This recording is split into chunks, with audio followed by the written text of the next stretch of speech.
Hello again, everyone. Edwin Learnard back once again. In this YouTube astrological segment, I'm going to be talking about what annoys Gemini, and yes, this does apply and pertain to the Sun, Moon, and Ascendant.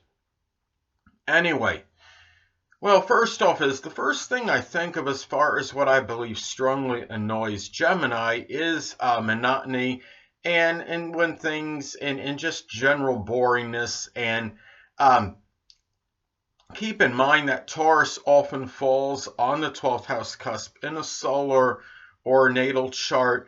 For Gemini, Taurus in some ways may very well be the antithesis of Gemini. I mean, Taurus is strongly averse to change, and Gemini simply thrives on it. Taurus can be somewhat redundant, and Gemini certainly can hate redundancy, and that can certainly annoy Gemini as well. Taurus, often being on the 12th house cusp in a solar natal chart for Gemini, can be attributed to this. So I think as far as what Gemini really despises and what they can annoy, and because, too, this is where things, I mean, the 12th house does represent limitations and restrictions and fears. So this is what not only what Gemini might fear, it's also what they may be annoyed at as well. It's something that they could be very averse to. Now, another thing I think what can annoy Gemini is really people that may hold grudges for a prolonged or protracted period. And it's interesting, Taurus, again, often being on the 12th house cusp in a solar natal chart for Gemini. Taurus is a sign that may hold grudges for a protracted period. And Gemini certainly is not a sign that's generally going to feel a lot of animosity towards somebody over really a past wrong for a great period of time. Gemini likes to move forward. They generally don't hold malice and don't hold grudges and are not really that vindictive, but Taurus can be grudge holding. So I think a lot of that has to do with Taurus being often on the 12th house cusp in a solar or natal chart for Gemini. And also another thing I think that annoys Gemini is somebody with very strong emotions, at least people that have strong emotions that are going to release them outwardly. Gemini is considered very cerebral, and I think Gemini might even see emotion as a weakness, at least on a subconscious level, if not conscious level in some cases. Now, Gemini, and remember that, I mean, so Gemini and Cancer may not often be very compatible. The main thing they have in common is that they're both changeable, that Cancer can be somewhat temperamental, and Gemini can be very mercurial. So, anyway, Gemini can appreciate somebody that could be intellectually competitive with them, as Gemini is very versatile often and and really can talk about a wide divergence of subjects. However, what can annoy Gemini is when somebody may be intellectually superior to them, and then they may feel threatened at that point. If somebody, say, is in a conversation with Gemini, and that person is surpassing Gemini on knowledge about a certain subject, Gemini might change the subject and go off on Gemini-like tangents, so to speak. So, and also, what can really, another thing that can exasperate and annoy Gemini is when somebody attempts to get too close to them, especially early on in a relationship. Sadly, Gemini can often thrive on superficial connections. Keep in mind that Scorpio is in conjunct aspect to Gemini by sign. So if these two ever, when they get together, often adjustments have to be made in the relationship, because Scorpio is a sign, of course, that thrives on deep connections, and Gemini is a little more superficial. Scorpio could see through subterfuge very easily. Gemini may be willing to really show they're not beyond in really throwing a subterfuge, so to speak, at somebody, but they're not beyond subterfuge, but Scorpio can often penetrate that. So And Scorpio often really has a disdain for anything frivolous or superficial.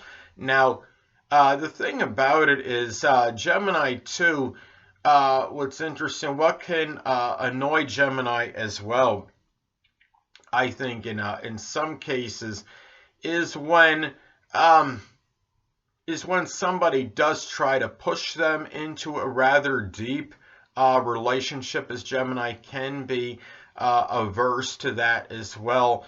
And the thing about it is, too, looking at Gemini also, what can annoy Gemini and really aggravate and irritate them is when you try to pin them down to being at a certain place, a certain time.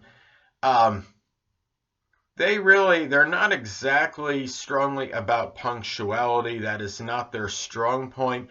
Gemini can be very restless, and they often are not able to stay in one place for a very long time, even if they make it there. I mean, take, for example, Danny Bonaducci, who has Gemini rising. From my understanding, what I've heard about him anyway, is that he's very restless and he can't sit still. So he's a very good example of a very restless type Gemini personality. The Gemini can have trouble with stagnation and being sedentary. Again, we're going back to the zodiac sign Taurus, often being on the 12th house cusp in a solar or natal chart for Gemini. And really, another thing about Gemini is what can really exasperate Gemini is that sometimes when people are telling the full, veritable, unadulterated truth, regardless of whether it may hurt someone's feelings or not, Sagittarius is the opposite sign of Gemini. And Sagittarius, of course, is one to be very voracious, very frank, and generally is not going to hold back whether it may hurt the person's feelings or not. Their motto may simply be, well, I'm going to tell it like it is, whether you want to hear it or not. Gemini, really, sometimes they find it where they can justify as far as prevaricating, because Gemini may often feel more comfortable in telling a lie than the truth, as the truth can often be hurtful. And Gemini often does not want to come across as malicious, hateful, or belligerent. They're not always necessarily being malicious when they tell a lie, but they feel sometimes the lie, or at least an omission, can go off a little bit better than that veritable truth. So anyway, and also Gemini, sadly, in a very negative manifestation, maybe really use their shrewdness and to really want to outmaneuver a system, where Sagittarius is often the one that wants to uphold it. I think sometimes when you have a Gemini acting in a nefarious way, they want to use their shrewdness to outmaneuver a system, maybe because it's like this mental challenge for them. And the thing about it is Gemini, like I stated, in negative manifestation, if they go into some corrupt life, I could see Gemini really, what they can do as well is they could really try to justify their means for what they do. They could say, well, I took this from such and such in order to facilitate the economy. And really, another thing that may annoy, I mean, going back to the Sagittarius, opposition to Gemini in astrology, is that really the people that are super direct, like Sagittarius, can annoy Gemini. Once again, this is really, Sagittarius often will hit others, figuratively speaking, with their harsh arrows of truth, but Gemini can a lot of times be very garrulous even, and ramble incessantly without coming to a point, and may even dance around the truth on occasion. So really, I think that's of course what can annoy Sagittarius on the other side of the coin. So anyway, and another thing too is, I think, going back, I mean, this has to do a little bit with grudge holding, but what can annoy Gemini as well is very an abundance of in protracted reticence, and a lot, and really people that have been quiet too long, sometimes as a result of brooding and holding grudges. And Cancer, is often a sign that will not get along with Gemini for that reason, because as I stated before about Gemini really is not one to hold malice or have feelings of animosity towards somebody for a prolonged period of time. Cancer is a sign where they could just go completely quiet for a very long time when they're irritated with somebody. And then in Gemini, of course, is loquacious. They want to talk, they want to communicate and talk things out. And often Cancer might give them that silent treatment and refuse to talk to them, ignore their phone calls, etc. So you get the idea. So anyway, and another thing too is, I think what annoys Gemini too is something that could be overly consistent and regimented. Keep in mind that Capricorn is in conjunct to Gemini by sign. So if these two are in a relationship, often an adjustment has to be made. And given that Gemini also, Capricorn could also be very quiet and taciturn, and Gemini, of course, could be very loquacious and talkative. Gemini is often very animated and vivacious, while Capricorn can incline toward being a little bit melancholy. And Capricorn, as I stated before, what it can annoy Gemini is something overly consistent and regimented, and Capricorn often is that way, and this could bore Gemini like there is no tomorrow. So anyway, people, that'll conclude this YouTube astrological segment for What Annoys Gemini. Stay tuned next time, where I'll be talking about what annoys the zodiac sign Cancer.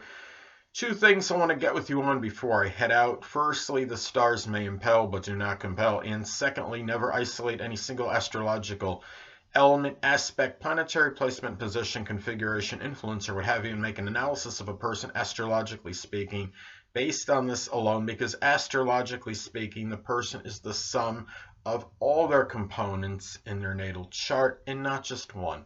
Until next time, people, stay well.